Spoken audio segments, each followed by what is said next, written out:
시장을 기선 제압할 수 있을 종목부터 살펴보겠습니다. 하나금융투자 한민재 FA 팀장, 알파프로의 정태근 투자전략팀장 나오셨습니다. 어서 오십시오. 안녕하세요. 반갑습니다. 네, 안녕하십니까. 자, 이 주말 동안 이슈들이 많았기 때문에 본격적으로 저희 이슈 이야기로 넘어가도록 하겠습니다. 첫 번째 종목입니다. LGU 플러스가 드디어 이 디즈니와 손을 잡고 한국 시장에 진출한다. LGU 플러스가 아니라 디즈니 플러스가 LGU 플러스와 손 잡고 한국 시장에 진출한다는 소식이 전해졌습니다. 올해 초부터 가장 큰 이슈 중에 하나였죠. 그리고 저도 디즈니 플러스에 아는 분이 있어서 취재해 보려고 밥도 사드리고 술도 사드리고 하면서 그렇게 알아내려고 했는데 끝까지 얘기를 안 하더니 결국에는 시장에서 이 뉴스 계속 나왔었는데 소문이 사실이 됐습니다. 그렇죠? 대회인데 함부로 이길 수가 없잖아요. 그게 기자의 역량이죠. 뭐 못했습니다만. 근데 한 번씩 저도 그런 정보를 아는데 이거를 방송에서 얘기하기가 상당히 난감할 때가 또 많거든요. 그러면 대놓고 얘기하면 안 되니까 우회적으로 얘기를 좀 해주십시오. 그 예를 들면 저 같은 경우에 있으면. 이제 삼성 SDI 같은 경우에 그 미국의 리비안 투자 같은 거 미리 알고 있었거든요. 아, 그렇습니까? 근데 그거 이게 되게 공개된 게 아니니까 얘기하기 너무 힘든 거예요. 아, 그러면 저한테 미리 얘기해 주시고 어떻게 우회적으로 전해드릴 수 있을지 저희가 되게 세련된 방식으로 고민을 좀 해보겠습니다. 그런 것처럼 아마 그분도 쉽지가 않았을 거예요. 네. 그래서 지금 어쨌든 그 얘기가 말씀하신 것처럼 5월 달부터 이게 계속해서 나왔었거든요. 진출할 거라고. 근데 이게 시발점이 된 게 넷플릭스가 일단 한국에 진출한다는 얘기가 나오게 되면서 그리고 특히나 우리나라 같은 경우에는 웹툰이나 이런 부분을 통해서 영상 OTT 부분이 상당히 많이 예전에는 항상 우리나라가 창의력이 떨어진 얘기가 많았었는데 요새는 그런 말이 아닌 것 같아요. 우리나라만큼 창의력이 좋은 또 나는 또 없는 것 같고 웹툰이라든지 영상 컨텐츠를 보게 되면은 상당히 참 컨텐츠, 킬링 컨텐츠랄까요? 이런 부분 잘 만드는 것 같아요. 그래서 이런 인지도가 좀 올라가다 보니까 또 시장이 크다 보니까 미국이란지 그리고 디즈니 플러스란지 넷플릭스 같은 이런 회사들이 앞다퉈서 이제 진출을 하려고 했었고 넷플릭스가 먼저 진출을 하다 보니까 여기서 위감을 느끼게 되면서 디즈니 플러스가 들어온다는 얘기가 있었죠. 그러면서 LG 헬로비전이란지 LG U 플러스라는 얘기가 나왔었는데 그 연휴 때문에 그 LG 헬로비전이 6월 11일 날 상한가 같았던 연휴가 그거라고 좀 보시면 될 것 같아요. 그러면서 이제 어떤 확정적인 얘기가 나왔는데 일단 중요한 건 지금 11월 달부터 한국에 상륙한다는 얘기가 있고요. 그러면서 LG U 플러스 IPTV 그리고 LG전자의 스마트 TV 탑재가 될 예정인데 근데 좀 아쉬운 거는 지금 LG U 플러스 안드로이드 셋톱박스가 완전히 100% 충족시키지 못하고 있는 상황이기 때문에 11월부터 서비스는 쉽지 않다는 얘기를 하고 있습니다. 그런데 그 이전에 서비스는 들어올 거고요. 그래서 이 이슈 때문에 일단은 또 LG U 플러스가 좀 부각이 되고 있는데 근데 이제부터 중요한 게 주가겠죠? 주가인데 제가 서두에 5월 달부터 얘기 계속 하고 있습니다. 그러면 5월 달에 일정 부분 우리나라에 들어올 것이라는 기대감은 그리고 파트너가 될 것이라는 기대감은 충분히 반영이 됐다라고 보는 게 맞을 것 같아요. 선반영됐다. 네, 그렇죠. 그렇기 때문에 이제부터 중요한 건 이제 런칭을 하게 되면서 거기에서 발생되는 우리가 소위 말하는 증권사 브로커의 수익이고 어떤 비용적인 수익 이런 부분 좀 반영이 돼야 되는데 예를 들면은 최근에 그 갤럭시 폴드 3라든지 그 삼성 스마트폰 신제품이 나올 것인 기대감들 때문에 7월 달에 캐지바텍이라든지 파인테크니스라든지 인터플 이런 종목들이 먼저 움직였잖아요. 그리고 난 다음에 출시가 되게 되면서 기대감이 선반영이 되고 다시 출근량이 늘어나게 되면서 다시 급등이 나오고 있거든요. 이 LG U 플러스도 마찬가지 생각을 하고 있습니다. 일단 기대감은 충분히 반영이 된 것 같아요. 그리고 난 다음에 뭐 얕은 반등은 나오겠지만은 지금부터 추세적인 상승에 대해서는 조금 고민을 해봐야 될 것 같습니다. 그래서 실적으로 기대감에서 눈에 보이는 수치니까 즉 매출이 발생되기 전까지는 아무래도 공백 기간은 좀 있지 않을까라는 생각이 좀 들거든요. 그래서 조금은 저는 부정적으로 좀 보고 있습니다. 그러니까 디즈니 플러스 효과가 없다라는 것이 아니라 기대감이 좀 선반영이 됐기 때문에 지금부터는 반등이 나온다고 하더라도 그렇게 큰 반응은 없을 것이다. 그리고 12월 달 실적으로 런칭하고 난 다음에 가입자 수가 또 얼마만큼 늘어나냐. 거기에 따라서 아마 또 주가 향방이 결정될 거기 때문에 지금은 조금 지켜보는 게 좋지 않을까라는 관점에서 저는 조금 관망에 대한 얘기를 드리고 싶네요. 근데 저희가 단순히 이 뉴스로 LG U 플러스의 주가만 보는 게 아니라 우리나라의 OTT 관련 회사들도 들썩이지 않았습니까? 이 이슈 나올 때. 역시 함께 들썩이는 재료가 될 수는 없겠습니까? 일단은 그 뉴스의 반영 또 정도겠죠. 선반영입니까? 그러니까 항상 중요한 건 그러니까 제가 항상 우스갯소리를 한 번씩 드리는 게 아무리 소고기도 3번 연속 먹으면 물린다는 얘기를 제가 가끔씩 하거든요. 아, 그렇습니까? 저는 진짜 안 물리던데요. 안 물리는 아니 저도 소고기 좋아하는데 이렇게 연속으로 먹으면 좀 물릴 수 있는데 아무튼 뭐 안 물린다 그러니까 제가 할 말이 없네요. 일단 어쨌든 아무리 좋은 호재라고 하더라도 계속 반영 된다라면은 그 반응의 강도는 줄어들 수밖에 없거든요. 그렇습니까? 그 네. 측면에서 말씀드린 겁니다. 효과가 전혀 없다라는 것이 아니라 지금 4월달, 5월달 반영됐던 그 파괴 효과만큼 정도는 아닐 것이다. 뭐 이런 말씀 드리고 싶은 거예요. 네. 네. LG U 플러스 그리고 디즈니 플러스와 드디어 손잡았다는 소식이 이제 확인이 됐는데 관련주들은 이미 선 반영됐다라는 이야기였습니다. 우리 한민재 팀장께서도 동의하십니까? 아니면 조금 다른 의견이 있으십니까? 네, 저는 이제 네. 팀장님 말씀에 동의하는 부분도 있고요. 네. 아닌 부분도 있는데 이제 동의하는 부분은 그 디즈니 플러스가 효과가 그렇게 크지는 않을 것이다라는 부분은 저도 동의를 하고요.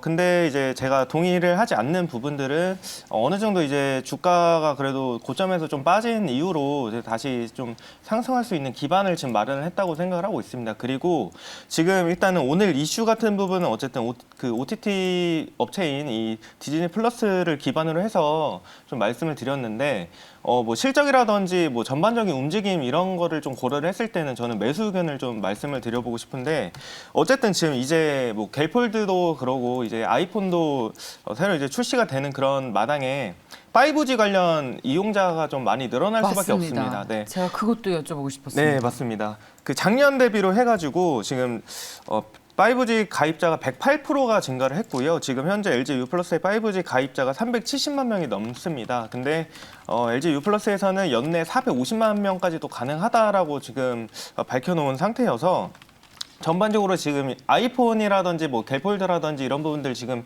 스마트폰이 교체되는 시점에 어쨌든 가입자들은 새로 또 통신 요금제를 가입을 해야 되는데 네. 보통 이제 새로 나온 핸드폰 같은 경우에는 5G를 많이 가입을 합니다. 그렇습니다. 그래서 네, 5G 또 관련해가지고 5G 또 이용 요금이 비싸기 때문에 LTE보다는 비싸기 때문에 통신사에 또 이제 걷어들이는 이익이 굉장히 크다고 알고 있습니다. 그래서 예. 전반적으로 지금 5G 기반 관련해서 실적 개선이라든지 이런 부분들이 좀 기대가 되고요.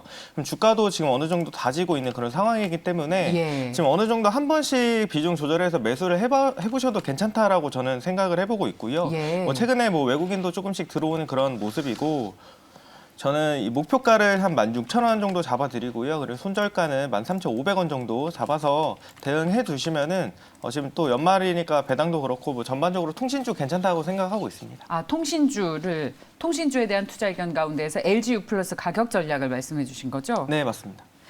저희가 놓칠 뻔했습니다. 한민재 팀장 아니었으면 오늘 5G 관련주들이 굉장히 흐름이 강하더라고요. 저희 앞서 스톡에서도 보여드렸습니다만 이게 무슨 일인가 했는데 이 LG U 플러스와 디즈니 플러스가 손잡고 앞으로 협업하면 이 뭐랄까요? 통신 사용이 네. 많아질 것이다 네. 라는 기대감들이 좀 반영을 하고 있는 것 같습니다. KMW 같은 경우에는 스톡 보여주실까요? 8% 넘게 오르면서 오늘 거래량도 뒷받침이 되고 있습니다. 5G 관련주들에 대해서 잠시 투자 의견을 얘기를 해본다면 그동안 굉장히 많이 빠졌다가 바닥권에서 조금씩 반등하고 있는 흐름이 나오고 있어요. 자, 그럼 이제 본격적으로 턴을 한 겁니까? 이게 완전히 턴했다고 보기에는 좀 힘듭니다. 지금 뭐 5G 관련주들이 사실 주가가 너무 많이 빠졌습니다. 맞습니다. 고점 대비해서 50% 정도가 빠져 있는 상황이기 때문에 예. 지금 완전히 턴했다고 보기는 좀 힘들고요. 제가 생각했을 때 KMW 기준으로 좀 말씀을 드려보면은 한 58,000원 정도는 돌파를 좀 해줘야 이게 이제 상승 추세로 돌아서지 않을까라고 좀 말씀을 드려보고 네. 지금 5G 관련해서는 좀 말씀을 드려보면은 어쨌든 그 코로나로 인해서 그 투자가 많이 지연되고 또 이 5G가 킬러 콘텐츠가 없다라는 그런 부재로 인해서 네. 좀 약간 많이 부진을 했습니다. 실제로 사실 5G 같은 경우에는 탄력을 받아야 될 때 좀 많이 걸림돌을 받았었던 이런 부분들이 좀 있기 때문에 네. 지금 사실 5G의 투자 심리가 굉장히 안 좋습니다. 예. 5G에 대한 뭐 믿음도 많이 사라졌고요. 그렇죠. 뭐 그러다 보니까 58,000원 정도는 좀 강하게 돌파를 해줘야 이게 좀 상승 추세로 돌아서지 않을까. 지금도 지금 5G 관련주가 상승하는 거는 사실 뭐 미국의 인프라 투자 관련해서 기대감이 많이 형성이 된 거라고 지금 보고 있는데 네. 원래 바이든 대통령이 이제 당선이 됐을 때 그 5G 쪽도 굉장히 언급을 많이 했었습니다. 근데 이제 친환경 쪽이 너무나 좀 강한 모멘텀이다 보니까 이 5G 쪽은 5G라든지 인프라는 약간은 뒷전이 된 그런 모습인데 뭐 그런 기대감 때문에 지금 오늘 좀 상승한 거라고 좀 보고 있고요. 어쨌든 지금은 좀 저점 부분이기 때문에 5G 투자도 좀 나쁘지 않다라고 거라고는 생각하고 있습니다. 그렇지만 네. 완전히 추세로 돌아섰다라고 말하기는 아직은 시기상조다라고 말씀드리고 싶습니다. 예, 그냥 좀 덜 빠져주기만 해도 감사할 것 같습니다. 네. 자, 5G의 대장인 KMW가 오늘 8% 넘는 상승을 나타내고 있어서 관련주까지 봤습니다. 다음 이슈도 볼까요? 바로 키다리 스튜디오입니다. 오늘 가격 제한폭까지 올랐다가 지금은 상한가가 좀 풀린 것 같죠. 틱톡, 그 중국 회사인 틱톡에서 무려 5,500억 원이 넘게 키다리 스튜디오에 투자를 했습니다. 이 정도 수준이면 키다리 스튜디오가 주식시장에서 차지하고 있는 시가총액 비중만큼 투자를 받은 거예요. 네. 자, 주가에 어떤 영향이 있을지 두 분의 의견 보겠습니다. 자, 직접 듣겠습니다. 자, 함민세 팀장님, 네. 틱톡 혹시 하십니까? 저는 틱톡은 안 하는데 아, 예. 많이 보입니다. 보십니까? 네, 이게 뭐 인스타로도 사실 이제 틱톡 관련해서 콘텐츠들이 올라오고요. 예. 주변에 또 실제로 틱톡을 사용하는 친구들이 굉장히 많습니다. 예. 네, 그리고 틱톡 같은 경우에는 이제 10대, 20대가 좀 중심적으로 많이 사용을 하다 보니까 뭐 그런 부분에서 약간 영향력이 굉장히 좀 크고 약간 유행에 민감하다라고 생각을 하시면 되겠죠. 이 틱톡이 지금 운영하는 중국의 IT 업체 바이트댄스가 이제 5,500억을 투자를 했는데요. 이 키다리오 스튜디오의 금요일 종가 시총이 5,500억이었습니다. 그래서 이 시총만큼의 투자를 받았다고 해가지고 이제 오늘 강세를 보이고 지금 거의 상한가 근처까지 이제 거래가 되고 있는 그런 상황인데요.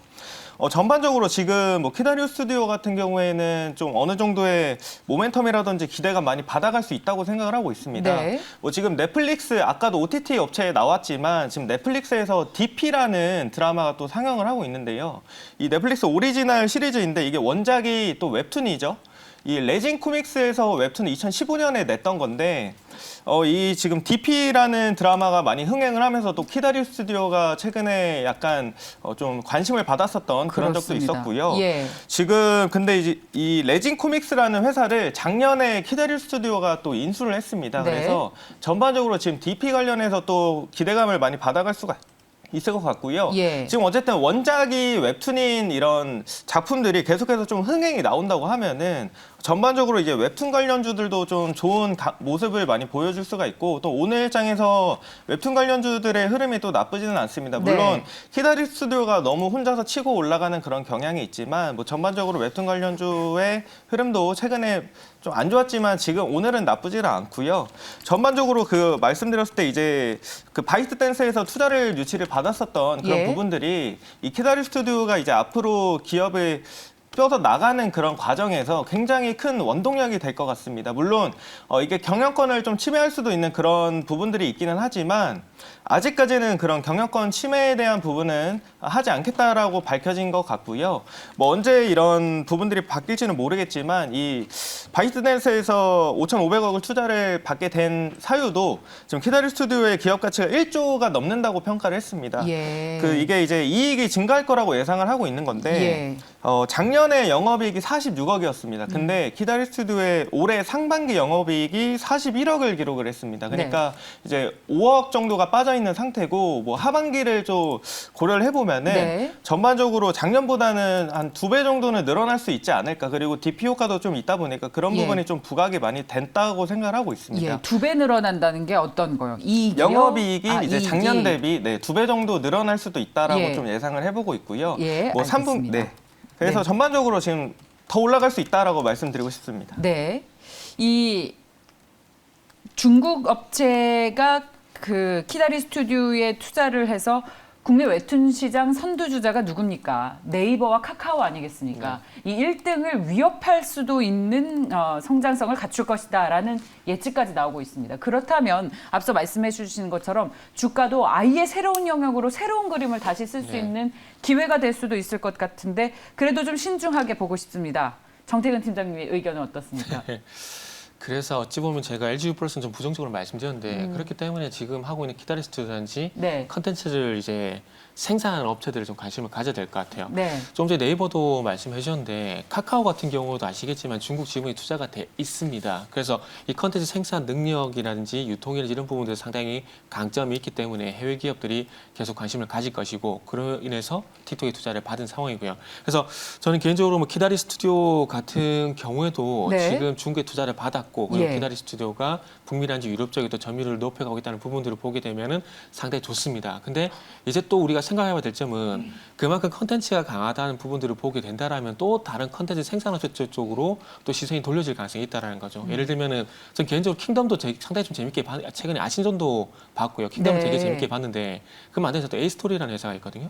에이스토리라든지 대원미디라든지 여러 컨텐츠 생산하는 회사들의 어떤 관심은 또 앞으로 늘어날 것 같아요. 그러면은 물론 키다리 스토어도 좋지만은 그 온기가 또 퍼질 가능성을 좀 보게 된다라면은 다른 업체들도 한번 관심을 추가적으로 가져보는 것도 좋지 않을까라는 말씀을 좀 드리고 싶네요. 가령 어떤 기업이 있을까요? 저희 네. 시장에서 이 미디어 콘텐츠 관련 주식도 있고 네. 아니면 더 세분화해서 웹툰 관련주로 압축을 할 수도 있는데 네네. 온기가 어느 쪽으로 이동을 하겠습니까?